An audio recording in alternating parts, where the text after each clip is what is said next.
Bonjour, c'est Sandrine de Vie Scolaire Zen. Aujourd'hui, je vais vous parler de l'autonomie de l'enfant. Qu'est-ce que c'est être autonome? Être autonome, c'est pouvoir agir seul, c'est pouvoir devenir indépendant, c'est pouvoir se détacher de ses parents, c'est pouvoir être capable de réfléchir et d'agir par lui-même. C'est donc essentiel.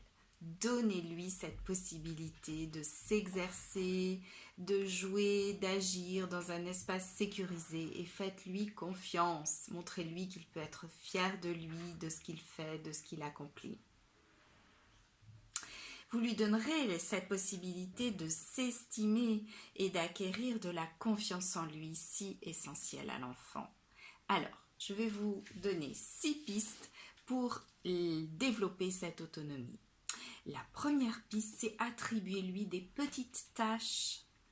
Par exemple, faire son lit, brosser ses dents, s'habiller tout seul, vous aider à mettre la table, à nettoyer la table.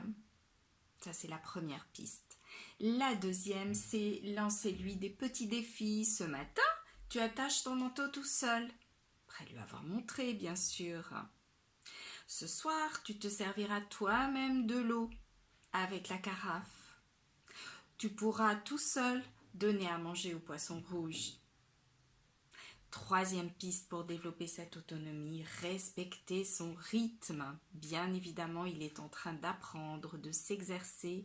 Il n'a pas donc l'habileté que vous avez et la rapidité que vous avez. Donc, respectez ce rythme, il va être beaucoup plus lent et il va également rater. Et ça n'est pas grave, au contraire, encouragez-le à recommencer. Donc, demandez-lui s'il a besoin de votre aide. S'il n'en a pas besoin, laissez-le faire seul. Donc, quatrième piste, adaptez votre niveau d'exigence à l'âge de l'enfant, bien évidemment. Montrez-lui, guidez-le, mais sans faire à sa place. Laissez-le expérimenter, explorer, soutenez-le, encouragez-le et félicitez-le quand il y arrive. Cinquième piste, acceptez que ça ne soit pas parfait, qu'il y ait des erreurs, qu'il y ait de la casse, qu'il y ait des petites inondations. Ça n'est pas grave.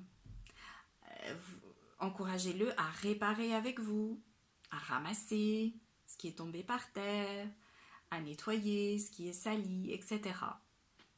Et enfin, sixième piste, encouragez-le à ce qu'il trouve des solutions tout seul par lui-même. Ne lui apportez pas des solutions. Posez-lui la question, mais comment peux-tu faire? Qu'est-ce que tu pourrais essayer? Allez, tout cela est magnifique. À très bientôt.